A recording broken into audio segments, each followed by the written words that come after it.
नमस्कार, डेली 24 भारत देख रहे हैं आप। मैं हूं आपके साथ साहिल धुलिया। बुलेटिन की शुरुआत करेंगे। संसद के मॉनसून सत्र के खत्म होने से ठीक एक दिन पहले केंद्रीय गृह मंत्री अमित शाह ने नीट परीक्षा और छात्र प्रदर्शन के मुद्दे पर चर्चा को लेकर बड़ा कदम उठाया। विपक्ष के लगातार हंगामे के बीच अमित शाह ने लोकसभा स्पीकर को पत्र लिखकर इस मुद्दे पर सदन में चर्चा कराने की मांग की। उन्होंने साफ कहा कि वो खुद सदन में मौजूद रहकर चर्चा में हिस्सा लेने और विपक्ष के सभी सवालों का जवाब देने के लिए तैयार है। अमित शाह ने अपने पत्र में कहा कि संसदीय कार्य मंत्री किरण रिजिजू ने बिजनेस एडवाइजरी कमेटी की बैठक में सरकार की ओर से नीट परीक्षा और छात्र आंदोलन के मुद्दे पर चर्चा के लिए सहमति दी थी। उन्होंने यह भी उल्लेख किया कि मौजूदा सत्र में लोक परीक्षा अनुचित साधनों की रोकथाम संशोधन बिल 2026 पर चर्चा हो चुकी है। हालांकि उस दौरान विपक्ष के किसी भी सांसद ने नीट परीक्षा से संबंधित कोई विचार सदन में नहीं रखा। गृह मंत्री ने कहा कि इसके बावजूद सरकार इस मुद्दे पर दोबारा चर्चा के लिए तैयार है। उन्होंने लोकसभा स्पीकर से विपक्षी नेताओं से बातचीत कर आपसी सहमति से चर्चा के लिए समय निर्धारित करने का अनुरोध किया। अमित शाह ने कहा कि वो निर्धारित समय तक सदन में उपस्थित रहेंगे और विपक्ष के सभी प्रश्नों का उत्तर भी देंगे। उन्होंने लोकतंत्र में चर्चा और संवाद को समाधान का माध्यम बताते हुए कहा कि संसद चर्चा और संवाद के लिए है। उनका मानना है कि पक्ष और विपक्ष के सभी सदस्यों को इस महत्वपूर्ण विषय पर अपने विचार रखने का अवसर मिलना चाहिए। वहीं मानसून सत्र के दौरान विपक्षी दिल्ली में छात्रों पर कथित लाठीचार्ज और राम मंदिर चंदा मामले पर चर्चा की मांग को लेकर लगातार हंगामा कर रहे हैं। इसके कारण कई बार सदन की कार्रवाई प्रभावित हुई और राजनीतिक गतिरोध बना रहा। अब अमित शाह की चिट्ठी के बाद नीट मुद्दे पर चर्चा को लेकर सियासी हलचल तेज हो गई है। तो इसी खबर पर ज्यादा चर्चा के लिए राजनीतिक विश्लेषक अमित तिवारी जी हमारे साथ जुड़ गए। अमित जी, बहुत स्वागत है आपका। नमस्कार सभी दर्शक। अमित जी, जैसे कि हम पहले भी चर्चा कर चुके हैं, आज सदन की कार्रवाई से पहले गृह मंत्री अमित शाह ने पूरे विपक्ष को एक चैलेंज दिया था। उन्होंने कहा था कि नीट मामले को लेकर विपक्षी दल जिस तरीके से लगातार सवाल उठा रहे हैं और चर्चा की मांग कर रहे हैं, उस चर्चा के लिए और उन तमाम सवालों के जवाब देने के लिए अमित शाह तैयार हैं। लेकिन उसके बावजूद आज भी सदन में किसी तरह की कोई सकारात्मक चर्चा नहीं हो सकी। वहीं गृह मंत्री ने स्पीकर को पत्र भी लिखा है और इस पूरे मामले पर चर्चा का अनुरोध किया है। कैसे देख रहे हैं? जैसा कि हम लोग बात कर रहे थे, मैंने पहले भी कहा था कि भारत के अपोजिशन का नियम है, वो किसी भी बात पे चर्चा नहीं करना चाहती और ना ही चर्चा करने का उनका कोई मकसद है। अब अमित शाह जी ने चिट्ठी लिखी है क्योंकि अपोजिशन को पता है कि जिस भी मुद्दे पे वो बात करेंगे उनकी पोल ही खुलेगी और उनके पास कोई मुद्दा है नहीं। तो सबसे अच्छा सिस्टम है कि आप मुद्दे से लोगों को भटकाइए और अपनी प्रतिष्ठा बचाइए। ये तो एक तरीके से हो गया ना, जनता के साथ धोखा करने के लिए। अगर मैं तैयार हूं आपसे चर्चा करने के लिए तो आप चर्चे पे ही नहीं आ रहे हैं। आपने एक मुद्दा पकड़ा, वो उस पर बात कर रहे हैं। आप एक बार संसद में बात तो शुरू करिए, अपने डाटा तो प्रस्तुत कीजिए। आपको तो सारा कुछ दिया गया है। लेकिन अपोजिशन का केवल एक ही काम है, वो चाहती है कि वो संसद से वॉकआउट करे और सरकार को जो बिल पास करना है वो बिल बिना चर्चा के पास कर दे। लेकिन अमित जी, अगर बात की जाए तो लगातार राहुल गांधी हो या फिर विपक्ष के तमाम जो नेता हैं लगातार आंदोलन कर रहे थे। लगातार नीट को लेकर जो आंदोलन हुआ उसमें जो छात्रों के साथ जिस तरीके की चीज़ें हुई, उन तमाम पहलुओं को लेकर बार बार यही कहा जा रहा था कि अमित शाह खुद सदन में इन तमाम सवालों के जवाब दें। लेकिन जैसे ही आज अमित शाह ने इस बात का ऐलान किया कि वो सदन में खुद इन तमाम सवालों के जवाब देंगे और तमाम मुद्दे पर चर्चा करते हुए नजर आएंगे, तो विपक्ष खुद इसके फेवर में नजर नहीं आया। राहुल गांधी की तरफ से जो बयान निकलकर सामने आया, उन्होंने साफ तौर पर यह कहा कि वो किसी भी तरह का लेक्चर सुनने के मूड में नहीं है। तो ऐसे कैसे सकारात्मक चर्चा हो पाएगी और जनता की गाड़ी कमाई जो व्यर्थ होती हुई नजर आ रही है, क्योंकि पूरा मॉनसून सत्र हंगामे की भेंट चढ़ गया है। देखिए सर, ऐसा है कि राहुल गांधी जी को राजनीति करनी है और राजनीति करने के लिए उनको झूठ बोलना, उनको जनता के मुद्दों से क्या लेना देना। उनकी सरकार है, कर्नाटका में बच्चों का एग्जाम छूट गया, छत्तीसगढ़ में उनकी सरकार गठबंधन में मिली हुई है, 99% वाला बाहर चल रहा है। इतना बच्चे डिमांड कर रहे हैं, कोई बात करने को तैयार नहीं है। बिहार हो, यूपी हो, देखिए देश में कोई भी मुद्दा जहां पे बीजेपी है वहीं पे होता है, बाकी किसी स्टेट में कोई मुद्दा नहीं होता है। ठीक है, चाहे बीजेपी के 75 पेपर लीक वाला मैटर हो, चाहे कांग्रेस का 55 पेपर लीक वाला मैटर हो। जो अपोजिशन है उसको उसकी हिपोक्रेसी हमेशा से सबको पता है, इसीलिए उनको लोग वोट नहीं देते। उनको पता है कि इन्होंने नौटंकी करनी है, नौटंकी करके काम करके खत्म कर देना है और सरकार का साथ देना है ताकि वो जितने बिल है वो आसानी से पास कर सके। और आपके सामने देख लीजिए 3, 4, 5 या 10, 12 सालों से नहीं, पिछले 30 सालों से यही चल रहा है। तो सरकार अपना काम कर रही है, अपोजिशन अपना काम कर रहा है, दोनों लोग मिलकर जनता की गाड़ी कमाई का मजा उठा रहे हैं। लेकिन अमित जी, इस तरीके से तो किसी भी तरह की कोई सकारात्मक चर्चा सदन में हो ही नहीं पाएगी, क्योंकि हम लगातार देख रहे हैं कि विपक्ष और सत्ता पक्ष के बीच में गतिरोध की स्थिति बनी हुई है और लगातार जो तमाम बड़े मुद्दे हैं जिन पर सदन में चर्चा होनी चाहिए वो व्यर्थ होते हुए नजर आ रहे हैं और पूरे सदन का समय यहाँ पर निकल गया है। मॉनसून सत्र पूरी तरह से हंगामे की भेंट यहाँ पर चढ़ गया, लेकिन कोई भी ऐसी चर्चा जो जनता के हित में हो, जो जनता की भलाई के लिए हो, वो हमने नहीं देखी। देखिए, पुराने समय में एक कहावत है कि मैं आपकी बात सुनूंगा, आप मेरी बात सुनेंगे, लेकिन हम दोनों मिलकर फैसला यही करेंगे कि मेरा जो जमीन का बंटवारा हुआ था वो ऐसे ही रहेगा जैसे कि मैंने माना है। ठीक उसी तरीके से आपका अपोजिशन है, अपोजिशन की भी बात सही है और क्या बोलते हैं सरकार की भी बात सही है, लेकिन मैटर ये है कि हमने चर्चा नहीं करनी। आप अपनी जगह पे सही हैं, हम अपनी जगह पे सही हैं, आपको जो करना वो करिए। आप एक बात बताइए, अपोजिशन के इतने विरोध के बावजूद क्या कोई बिल ऐसा है जो रुका हो? नहीं रुका ना। तो परेशानी यही है कि हमारे देश की अपोजिशन सेकेंड जनरेशन है, इनको कुछ नहीं पता, इनको फ्री में चांदी के चम्मच और सोने की कटोरी में सब कुछ मिला हुआ है, इनको जनता से कोई मैटर नहीं, इनका जनता से कोई लेना देना नहीं है, इसीलिए जनता इनको सरकार से बाहर रखे हुए है।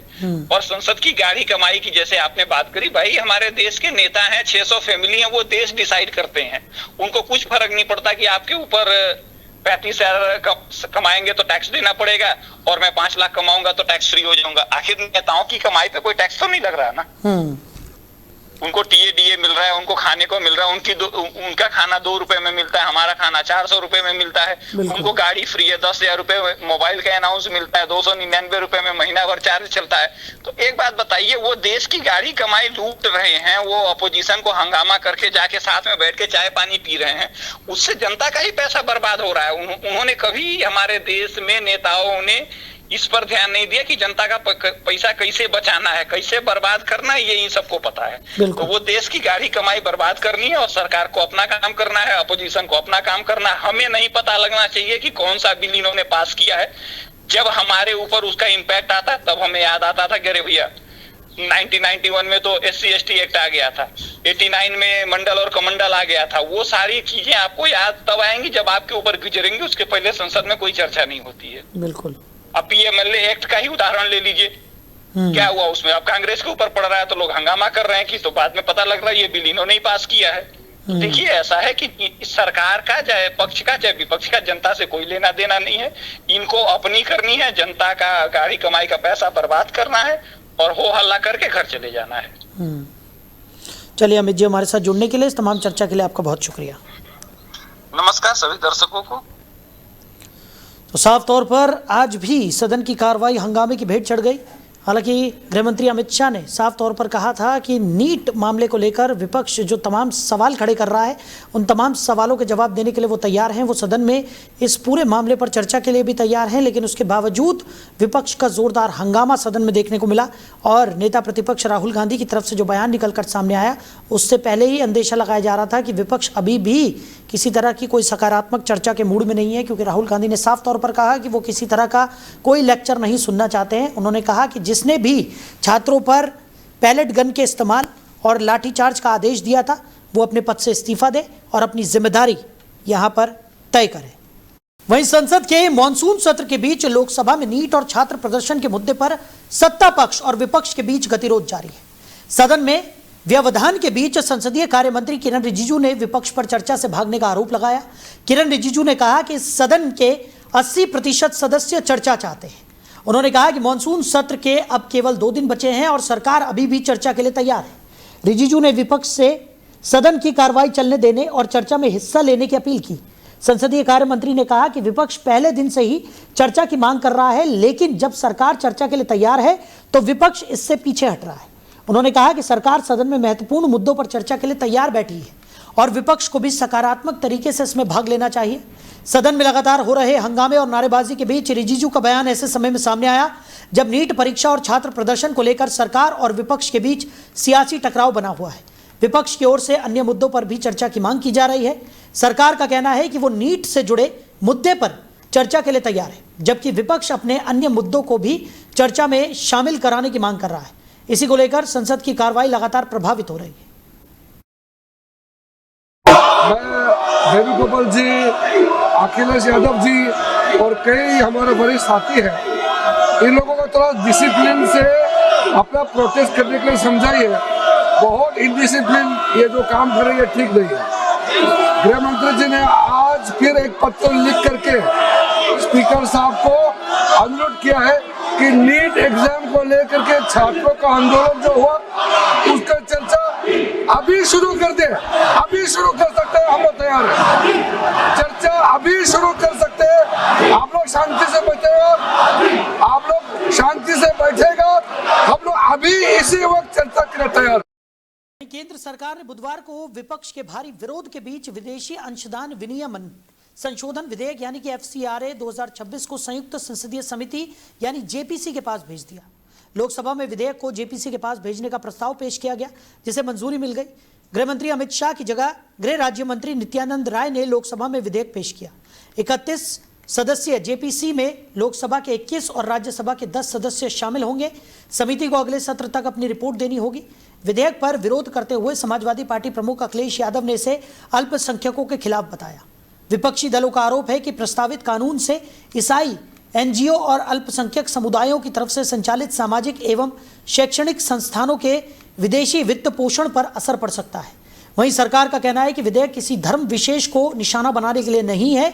इसका उद्देश्य विदेशी अंशदान से जुड़ी व्यवस्था को अधिक पारदर्शी और नियंत्रित बनाना है। यह विधेयक इस साल 25 मार्च को बजट सत्र के दौरान लोकसभा में पेश किया गया था। कांग्रेस और TMC समेत कुछ विपक्षी दलों ने इसे वापस लेने की मांग की थी। वहीं BJD ने विस्तृत चर्चा के लिए विधेयक को JPC के पास भेजने का समर्थन किया। DMK भी विधेयक वापस लेने या JPC को भेजने के पक्ष में थी। वहीं बांकीपुर के जनसुराज विधायक प्रशांत किशोर के बिहार के 10,000 युवाओं को नौकरी दिलाने के बयान के बाद प्रदेश में राजनीतिक हलचल तेज हो गई है। तो प्रशांत किशोर ने कहा कि देश के बड़े बड़े लोगों से उनके संपर्क हैं और वो बिहार के युवाओं को बिहार से बाहर किसी फैक्ट्री में नौकरी दिलाने का प्रयास कर सकते हैं। उन्होंने युवाओं से अपना बायोडेटा कार्यालय में जमा कराने की अपील की। और प्रशांत किशोर ने बांकीपुर में जीत के बाद यारपुर राजपुताना में आयोजित कार्यक्रम में कहा था कि क्षेत्र के पढ़े लिखे बेरोजगार युवाओं का बायोडेटा जमा कराया जाए। इसके बाद वो कम से कम 10,000 परिवारों के बच्चों को नौकरी दिलाने की कोशिश करेंगे। उनके इस बयान पर भाजपा ने सवाल उठाए। भाजपा प्रवक्ता नीरज ने कहा कि अगर प्रशांत किशोर के बड़े उद्योगपतियों से संपर्क हैं तो उन्हें बिहार में ही उद्योग लगवाने चाहिए, ताकि युवाओं को बाहर जाने की जरूरत न पड़े और पलायन कम हो। वहीं RJD विधायक भाई वीरेंद्र ने कहा कि नौकरी देने की बात का स्वागत है, लेकिन 10,000 युवाओं को नौकरी दिलाने के बाद घोषणा की जाती तो ज्यादा बेहतर होता। इस मुद्दे को लेकर बिहार की राजनीति गर्मा गई है। कुछ लोग गाली भी दे रहा है कि जीत के कहां घूम रहे हैं 5-7 दिन से। हम कहीं घूम नहीं रहे हैं, आपका ही काम कर रहे हैं और वही आज घोषणा करने आए हैं। आपका बाल बच्चा अगर पढ़ लिख गया है, बेरोजगार घूम रहा है, तो उसका बायोडेटा CV ला के हमारे ऑफिस में दीजिए। कम से कम 10,000 बच्चों को यहां से नौकरी लगवाने का व्यवस्था तुरंत करेंगे। आपके बच्चे अगर पढ़ लिख कर बेरोजगार बैठे हैं तो बढ़िया बायोडाटा जो उसने पढ़ाई लिखाई किया है वो बायोडाटा लाकर मेरे ऑफिस में भेजवाइए और हम कोशिश करेंगे। जो हमारे संपर्क के बड़े बड़े लोग हैं, सरकारी नौकरी नहीं मिलेगा लेकिन प्राइवेट नौकरी उसको बढ़िया मिल जाए जीने खाने का, इसका उपाय आपको बताकर जा रहे हैं। बायोडेटा CV बनाकर आपके बाल बच्चे अगर बेरोजगार बैठे हैं पढ़ लिख कर तो हमारे कार्यालय में भेजवाइए। पहला काम जो हमने वादा नहीं किया था लेकिन करने जा रहे हैं कि बांकीपुर से पढ़े लिखे बच्चे अगर चाहें तो हमारे यहाँ नौकरी के लिए अप्लाई कीजिए। देश भर में जितना मेरा जान पहचान का आदमी है, कहीं ना कहीं फैक्ट्री में, ऑफिस में आपके बच्चों को नौकरी जरूर करवा देंगे। कोशिश करेंगे कि कम से कम 10,000 परिवार के बच्चों को अगले साल 2 साल में बांकीपुर से नौकरी मिल जाए। नौकरी, पढ़ाई, 1100 रुपया पेंशन और अनाज, ये निश्चित तौर पर 4 चीज हो जाएगा। बाकी चीज जो आप लिखवाए हैं इसके लिए हमको सरकार के साथ मिलकर काम शुरू करने दीजिए कि आपको पानी का समस्या कैसे दूर होगा या कूड़ा कचरा कैसे हटेगा, इस पर हमको आप टाइम दीजिए ताकि सरकार के साथ मिलकर हम काम शुरू करें। बहुत लंबा चौड़ा वादा नहीं करेंगे, लेकिन आपको इतना बता के जा रहे हैं कि बिहार के किसी एक विधानसभा क्षेत्र से सबसे ज्यादा अगर कहीं से नौकरी मिलेगी तो वो बांकीपुर के लड़कों को ही मिलेगी। आप वहीं श्री राम जन्मभूमि तीर्थ क्षेत्र ट्रस्ट के मुख्य कार्यकारी अधिकारी यानी सीईओ पद के लिए चयन प्रक्रिया शुरू हो गई है और देश भर से इस पद के लिए करीब 5,300 आवेदन प्राप्त हुए थे, जिनमें से 18 उम्मीदवारों को इंटरव्यू के लिए चुना गया है। इंटरव्यू प्रक्रिया पूरी होने के बाद ट्रस्ट के नए सीईओ के नाम का ऐलान किया जाएगा। आधिकारिक जानकारी के अनुसार चुने गए सीईओ का कार्यकाल 3 वर्ष का होगा और बेहतर प्रदर्शन होने पर सेवा अवधि को बढ़ाया जा सकता है। तो वेतन आपसी बातचीत के आधार पर तय किया जाएगा। पद के लिए उम्मीदवार का ग्रेजुएट होना, 50 से 70 वर्ष की आयु और किसी बड़े सार्वजनिक संगठन, संस्था, विभाग या कंपनी में कम से कम 20 साल का प्रबंधकीय अनुभव जरूरी था। तो मंदिर या हिंदू धार्मिक संस्था के प्रबंधन का अनुभव रखने वाले उम्मीदवारों को प्राथमिकता दी जाएगी। सीईओ की जिम्मेदारी काफी महत्वपूर्ण होगी। उन्हें ट्रस्ट के कानूनी, प्रशासनिक और वित्तीय कार्यों की निगरानी करनी होगी। साथ ही अधिकारियों और कर्मचारियों के कामकाज की देखरेख, वित्तीय पारदर्शिता, मंदिर की सुरक्षा और सरकारी विभागों के साथ समन्वय की जिम्मेदारी भी होगी। इसके अलावा श्रद्धालुओं की सुविधाओं और सुरक्षा का ध्यान रखना, धार्मिक कार्यक्रमों का सुचारू संचालन, विशेष अतिथियों और संतों की व्यवस्था, ट्रस्ट की संपत्तियों की सुरक्षा और भविष्य की विकास योजनाओं को लागू करना भी सीईओ के प्रमुख दायित्वों में शामिल होगा। हाईकोर्ट के पूर्व न्यायाधीश जस्टिस यशवंत वर्मा से जुड़े चर्चित कैश एट होम मामले में बुधवार को 3 सदस्यीय जांच समिति की रिपोर्ट लोकसभा में पेश कर दी गई। तो संसद के मॉनसून सत्र के समापन से एक दिन पहले रिपोर्ट सदन के पटल पर रखी गई। समिति ने अपनी रिपोर्ट में कहा कि जस्टिस वर्मा के खिलाफ किसी बाहरी साजिश के संकेत नहीं मिले हैं। रिपोर्ट के मुताबिक सरकारी आवास में आग लगने के बाद सामने आई बड़ी मात्रा में नकदी का वहां लंबे समय तक किसी की नजर में आए बिना मौजूद रहना संभव नहीं लगता। समिति ने मौखिक और दस्तावेजी साक्ष्यों के आधार पर जांच की। सूत्रों के अनुसार जांच के दौरान जस्टिस वर्मा कई सवालों पर टाल मटोल करते हुए नजर आए। ये मामला पिछले साल 14 मार्च को सामने आया था। होली से एक दिन पहले जस्टिस वर्मा के नई दिल्ली स्थित सरकारी आवास में आग लगने के बाद बड़ी मात्रा में कथित बेहिसाब नकदी मिलने की बात सामने आई थी। इसके बाद न्यायपालिका और राजनीतिक गलियारों में मामला चर्चाओं का विषय बन गया। जस्टिस वर्मा ने अपने ऊपर लगे आरोपों से इनकार किया था। बाद में उन्होंने 9 अप्रैल 2026 को न्यायाधीश पद से इस्तीफा दे दिया। लोकसभा अध्यक्ष ओम बिरला ने 12 अगस्त को मामले की जांच के लिए 3 सदस्यीय समिति गठित की थी। समिति की अध्यक्षता सुप्रीम कोर्ट के न्यायमूर्ति अरविंद कुमार ने की, जबकि बॉम्बे हाई कोर्ट के तत्कालीन चीफ जस्टिस चंद्रशेखर और वरिष्ठ अधिवक्ता बीवी आचार्य इसके सदस्य थे। तो समिति ने मई 2026 में अपनी रिपोर्ट लोकसभा अध्यक्ष को सौंप दी थी। अब रिपोर्ट संसद में पेश होने के बाद मामले से जुड़े जांच निष्कर्ष आधिकारिक रिकॉर्ड का हिस्सा बन गए हैं। वहीं पाकिस्तान के पूर्व प्रधानमंत्री और पीटीआई संस्थापक इमरान खान की जेल में मौत की अपुष्ट खबर ने पाकिस्तान की राजनीति में हलचल बढ़ा दी है। पाकिस्तानी पत्रकार वजाहत सईद खान ने अपने यूट्यूब चैनल पर दावा किया कि 3 वरिष्ठ सैन्य सूत्रों ने आशंका जताई है कि इमरान खान अब जिंदा नहीं है। हालांकि पत्रकार ने यह भी स्पष्ट किया कि इन सूत्रों ने खुद इमरान को मृत नहीं देखा है और दावा प्रत्यक्ष पुष्टि पर आधारित नहीं है। इमरान खान की सेहत और सुरक्षा को लेकर चिंता पहले से बनी हुई है। उनके परिवार, पीटीआई नेताओं, वकीलों और निजी डॉक्टरों की मुलाकात को लेकर लगातार विवाद सामने आते रहे हैं। पार्टी ने पहले भी इमरान को अस्पताल भेजने और निजी डॉक्टरों से जांच कराने की मांग की थी। मई में उनकी बहनों और खैबर पख्तूनवा के मुख्यमंत्री सोहेल अफरीदी को अदियाला जेल में उनसे मिलने से रोके जाने को लेकर भी पीटीआई ने विरोध जताया था। इमरान की स्थिति को लेकर बढ़ती अटकलों के बीच पीटीआई ने शक्ति प्रदर्शन की तैयारी शुरू कर दी है। मुख्यमंत्री सोहेल अफरीदी ने दावा किया है कि पार्टी के 20 लाख से ज़्यादा समर्थक सड़कों पर उतरने के लिए तैयार हैं और पार्टी ने 27 सितंबर को इस्लामाबाद तक लॉन्ग मार्च का ऐलान भी किया है। इमरान खान अगस्त 2023 से जेल में हैं और कई मामलों में सज़ा काट रहे हैं। उनकी गिरफ्तारी के बाद से सैन्य प्रतिष्ठान के साथ उनका टकराव पाकिस्तान की राजनीति का बड़ा मुद्दा बना हुआ है। फिलहाल इमरान खान की मौत की कोई आपराधिक और आधिकारिक पुष्टि नहीं हुई है। पत्रकार का दावा है कि अपुष्ट है, इसलिए उसकी स्थिति को लेकर अंतिम निष्कर्ष निकालना जल्दबाजी होगा।